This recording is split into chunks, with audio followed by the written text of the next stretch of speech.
Welcome to the STARS program, seniors taking active roles in society. And now, here's your host, ANITA FINLEY. I know the real Joe Karp, and he's a lot of fun.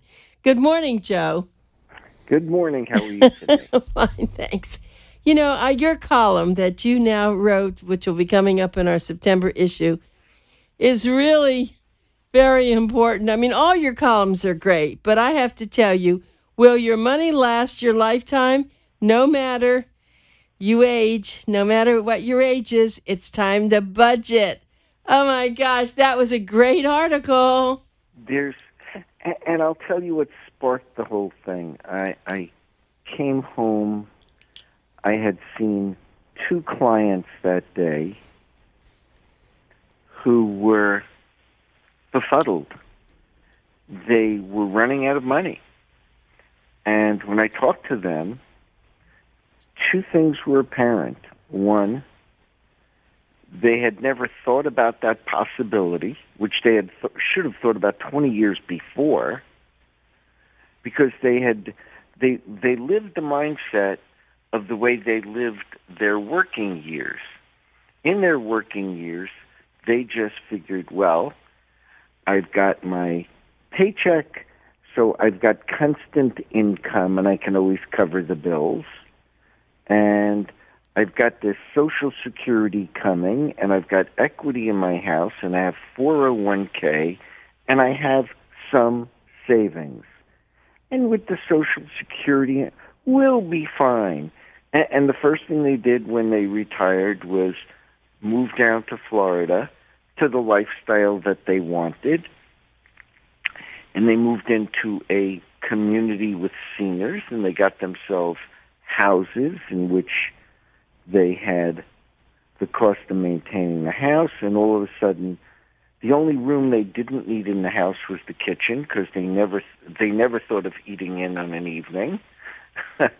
And they lived their lifestyle within their means, spending down as they drew from their IRA money.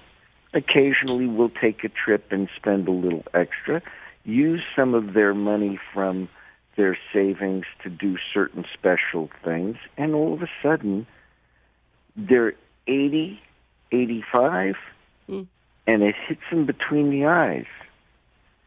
They don't have enough money to live. They really hadn't planned about it. And I started talking to them about lifestyle changes. I said, this ain't a legal problem. And by the way, these are people who came in and they said, we want to have we do it every 3 years. We offer people a free review of their estate plan. And the two couples I'm thinking of had done their estate plan with me in the 1997, 1998, and they came in not every 3 years, but they showed up. And when in 1997, 1998, when $600,000 was the magic estate planning tax number, with their house and with their IRAs and with their savings, their estates were about $1 million. So they had done even tax planning. And when they come in, and I'm going over their assets and stuff, the conversation first started about, well, what should we do with our estate plan? I said, well, you got to revise all this. You have mandatory tax planning. You don't need this anymore. You don't need it because it's a $5.4 million exemption. And we've got to go through some of this stuff. And you've told me about the change in the cast of characters. And we have to revise your documents to bring them up to date based upon current law and current family situation. And I told him what it would cost, and it was not an exorbitant fee, but it was like, we can't afford that. And I said, what? You can't afford to fix your legal documents to do what you want it to do. I get it, but let's talk about what's going on in your lives. You come to me, my business card doesn't say attorney at law, it says counselor at law. Let's start talking. How's your health? Oh, we're good. Let's talk about where are you going to be 3 years from now? Where are you going to be 5 years from now? First of all, even people whose children are doing fine don't want to go to their children for help. And even people whose children are doing fine doesn't mean the children have the wherewithal to help. The children have their own retirements to plan for. The children have their own children to take care of. Their children have their own spouses to deal with. And they say things flippantly like, well, I'll just get a reverse mortgage. And I say, well, but you realize that if you end up needing independent living down the road or assisted living down the road, if you've used your equity in your home, you're not going to have money for that stuff if you're living off your Social Security, et cetera, et cetera. You really got to start thinking about revising your lifestyle. Maybe you have to downsize your home. Don't do it in desperation. Do it with a plan in mind. And I see more and more of this as my clients outlive their personal life expectancy. Most of my elderly clients, and I'll put elderly today as over 85, never expected to be as vibrant. They never expected to be alive at 85. Right. Forget vibrant. They never expected to be as vibrant at 85 so that they could enjoy life. 85 to them was their, one aunt or grandmother who sat around, waited for the family to show up, and would cook her specialties. Right. That was true. Her big splurge. Right. She would cook her famous dishes. Grandma would cook this or that, and or have everybody for dinner. But Grandma didn't go out to dinner. Grandma didn't have a leased car. Grandma didn't have all of this other stuff. Grandma didn't have deductibles on her medical and all this other stuff. And my clients, I'm trying to give people a heads up, which is stop and think. If your listeners are 70 years old that are listening, or 80, they're telling their children, plan your retirement. This is the advice they're giving their children. You have to plan your retirement. And the old adage is you spend more time planning a vacation than your retirement. The vacation is a week or 10 days. The retirement now is 25 years. And they have to, and what happens is the older people get, the more resigned they are to the fact that they cannot do anything about it, and that's not true. That's the key. If you're 85, the number of people that come into my office that have less than $100,000 to their name with a $400,000 house is frightening. And they're living on Social Security, and they're maintaining a $400,000 house. Yep.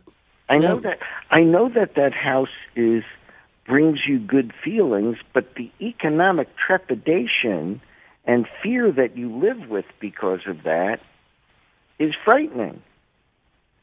So it was a heads up and a warning to people. Yep, it's very, very important, and I think that... And just as an aside, my nephew David listens from Georgia whenever I'm on.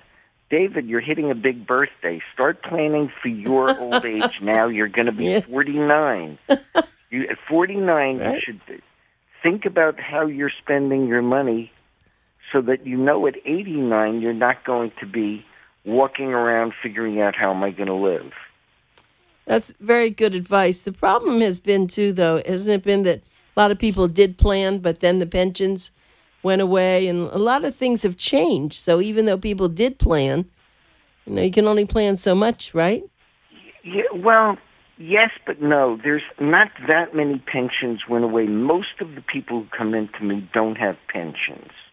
Most of the people who come into me had 401ks. A couple of big companies lost their pensions. But people who get pensions should also contemplate it ain't a sure thing as they look at things. Even if you're retiring as a school teacher, governments change their rules, and you think you're set. that I'll get that pension forever. And corporations changed their rules. Detroit screwed everybody out of their pensions. I don't know if they did that to the Detroit municipal workers, but I think they did. But the motor vehicle industry, the bastion of economic safety in our society, did. So they have to plan for that, and at least couch it is not a sure thing. Couch it is not a sure thing. Plan your safety net. Think about your expenses. And this is not about leaving money to your children. This is about having the peace of mind. My Uncle Irwin, taught me about money really well when I was young. I never heard about your Uncle Irwin. All this time we've been talking. My Uncle Irwin was my mentor and my advisor on business. He said to me, money is only good for one thing. The only reason to have money is so you don't worry about having money. That was all it was good for. It's funny. If you have money, then you don't have to worry about having money, and that's how you should think about money, which means preserve it, invest it wisely, don't piss it away. That doesn't mean you can't enjoy your life. I've taken trips. People should take trips, but with all due respect, what's the difference between a Camry and a Lexus? Probably $25,000 is the biggest thing that's the difference between a Toyota Camry and a Lexus, which is also made by Toyota. Okay? Okay. It's got some toots and whistles, and then the question is, what's more important to you? What's more important to you? I had a client I was speaking to yesterday, and she says she had a Dodge Caravan, 2006, 60,000 miles, in excellent condition, and she wants to get a new car. Should I take an extra $16,000 out of my IRA beyond what I would take to buy the car? Should I do it on a lease program, etc.? And my first question is, you told me this vehicle absolutely is in fine condition. Why are you getting rid of it? Right. She had a good answer. What? She said, the minivan is too big for me. I no longer feel comfortable and safe driving it. Okay. Said, great reason. Yeah. Great reason. It's not because she needed, my car is 10 years old. Her reason was good. It was founded in logic. It was founded in her own physical and emotional safety. It was invested in ego. And I get sometimes you have peer pressure, but if you've got that beautiful car in your driveway and your friends say, let's go to dinner tonight, and you say, well, I don't feel up to it, and what you really are saying to yourself is, I can't afford it. But I don't want them to think I can't afford it, so I'm going to keep that expensive car in my driveway. Maybe you got to rethink your priorities. Maybe you got to downsize your lifestyle, because that's the kind of stress that kills people. So that was the idea behind the column. It wasn't what kind of documents do you need. It's not whether you should have a trust or a will. It's not whether you need to upgrade. It's my job as an elder law attorney is to help my clients through the journey and try to make the life easier for them. That's important, and sometimes they need that peace of mind, and they need to hear it objectively.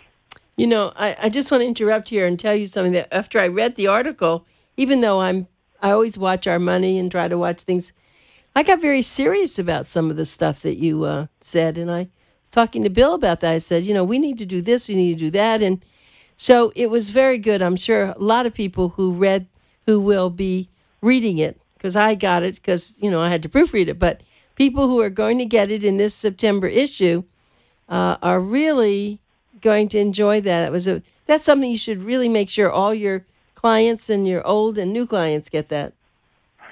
And you just got to think about it. I mean, when one spouse dies, you're going to lose the lower Social Security check. You may lose the pension, or it may drop 55%. Guess what? The maintenance in your home and your homeowners association didn't change. So all of a sudden, those expenses are gone, and that's part of the whole planning process. I'm seeing it with married couples, not only widows and widowers. I'm seeing it with married couples. So that's just my suggestion, and that's what I try to do is help my clients and their families. Okay, so now getting on to a lighter subject, if we may, your seminars. Let's talk about those seminars. They're coming up in September, and I have the dates if you don't. Yeah, well, I do, but the thing is, you're not going to do it in October, but you're going to do it again in November. I'm going to do it in November, and I'm not doing it in December this year. Just the way the calendar falls, different holidays. So we've only got 2 more series this year. So it makes sense for people to go. And, and I've told this to so many people that your seminars are extraordinary. They are, it's like having this radio show going on for 3 hours, but with all different topics. And let me just tell everybody what the dates are now. Tuesday, September 13th from 1:30 to 4 up in Port St. Lucie Holiday Inn. Then Wednesday, September 14th from 1:30 to 4, the Palm Beach Gardens Marriott. Thursday, September 15th from 1:30 to 4, the Courtyard by Marriott in Boynton Beach. These are what we call senior survival workshops, and I'm sure that you do talk about what you just said now about watching your, getting on a budget and being careful, downsizing. But also, let me give you a phone number. If you do want information, if you have to have an appointment, if you you want to go back and have Joe work on and a lot of our listeners have already been your clients, so just go back and have every 3 years or more, less if you can. It's called 1-800-893-9911, 1-800-893-9911, or you can go to his website, great website, and it's Karp Law, Karp law.com. So Joe, I know that these are things you do discuss at your wonderful seminars. Yeah, and we talk about things that also, and but I will reiterate it for maybe you have a new listener or two. We talk about traditional estate planning issues. We talk about what documents mean and do, that what they say is what they mean. We also talk about long-term care, Medicaid planning, and veterans benefits for non-service-connected VA disability. So if somebody has Alzheimer's and they're a veteran of the Korean War, if they have certain medical expenses and if their assets are at a certain level, what they're entitled to, that we dispel the myths on Medicaid planning. I had a family in yesterday. The husband came in with his daughter and son-in-law. The husband and wife have together about $350,000 and a house and a car. The wife is now going to have to go into a nursing home. And they started with, we don't know why we're here because we know we have too much money for Medicaid. I said, you're here because you're hoping you're wrong and that somebody said I can give you advice. And one, she will be on Medicaid in October. She will be on Medicaid in October with all of the money being transferred from the wife to the husband, and there is no penalty period, no 5-year penalty period for interspousal transfers. And we're going to do some paperwork that he will be able to keep all of the money in his own name, not hidden, in plain view, following laws that people don't know. The daughter started crying in my office. She just started crying. She said, you don't know how relieved I am because I thought my father would, and her fear was interesting. She said, I thought my father would bring my mother home. He can't care for her. She is bowel and bladder incontinent. She has got Alzheimer's, but he was so afraid of going broke, he would have brought her home, and it would have been destructive for her and destructive for him. He would have died first. It would have been horrible. I cannot believe you have saved it. You have done for our family. So, and the husband was relieved because he was really tormented. He candidly had not resigned himself. His wife's in rehab, and this was the opportunity to keep her in a nursing home. He has been cleaning these ladies' diapers for the last 2 years. Oh, my. Because he never changed his children's diapers. I usually get that out of somebody. And it was purely economic. He conceded that the quality of help she gets in the nursing home in terms of the ability to handle her is much better than he can do. Not that it's the quality he would like. We'd all like to be treated like Queen Elizabeth or the way Ronald Reagan was. But that's not the reality for normal, economically situated people. So they said, this is terrific. And then because I have a social worker on staff, we discussed what facility would be better, because my social worker knows the facilities because his wife is ambulatory and is a wanderer. I mean, think about this guy. He's had to stay asleep with one eye open while they've been living together for the last 2 years. I mean, they've been living together for 55, but for the last 2 years to make sure she doesn't drift out of the house while he's asleep. So he's lived, and he's, clearly aged dramatically and stressed out, and the relief you could give is great. The other thing I want to remind your listeners, if they come to the Scent Workshop, if we can help them, they're going to be entitled to a free consultation. So if you come in and you make your appointment, and we'll tell you if we can't help you, and we know right away who we can't help. If you say, I live in Illinois, we're not going to be able to help you as Florida lawyers. Or you come in and say, I want to take care of a landlord-tenant matter, we'll say, no, that's not why these appointments are there. They're for estate planning and long-term care planning. And if we can help you, we'll give you the free consultation, and then we can see what we can do for you, whether it's updating your estate planning documents. Oh, by the way, this gentleman's estate planning documents were done in 1999. He had done a power of attorney and a healthcare surrogate in 1999. The only person named on his documents was his wife, who couldn't tell you what day it was, what year it was. Right. So he said, oh, yeah, I guess we got to redo that. Yeah. So we're able to help people and give them information. But I had a person walk out of my meeting on Thursday, and I said, this is the stuff. This is what you should do. You don't need me. Don't hire me. If there comes a time that you need me, you're fine. You've got your ducks in a row. And he said, I can't believe it. You actually didn't charge a fee. I said, well, it was a free consultation, and there's nothing I can do for you right now. Your documents are in order. Yeah, well, you're a good man, Charlie Brown. If you need it. You're a good man, Charlie Brown. It's the one thing I don't talk enough about you, I guess, but you really have been an upstanding citizen. You're very generous with your time. You're very involved with the Alzheimer's Association, you and your wife, and you have done this for a long time. I think I've known you, have I known you for about 25 years? Almost? I think maybe 1994 or 1995. It just feels like 25 years.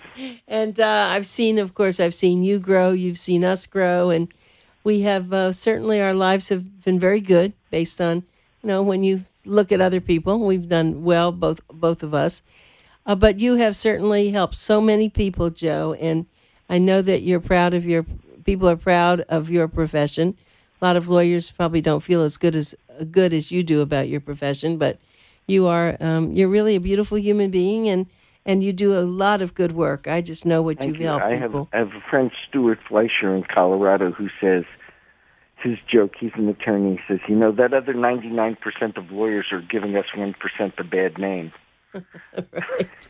No, you do a great job, and I know that it's not easy because you take everybody to heart, and you're so, you're very empathetic, but you're very smart, and what I like is you, just like we had a show before with Dr. Mencia, and they're now getting into gene testing, and it's kind of like what you do because you know what outcomes will be, so you try to get them set before that outcome. Same kind of thing. Do what you got to do. I have a family coming in on Sunday because we're going to be signing documents next Wednesday, and I called up, and I had my assistant call up and say, look, I know you need more time. You have family issues. I will come in on Sunday on a 3-day weekend at no additional cost. I want to review everything because you guys got to let this thing resolve. I know there's some questions. I will come in. They were shocked. The answer is, do I like working on Sunday? No, I'm a normal person. I would rather not.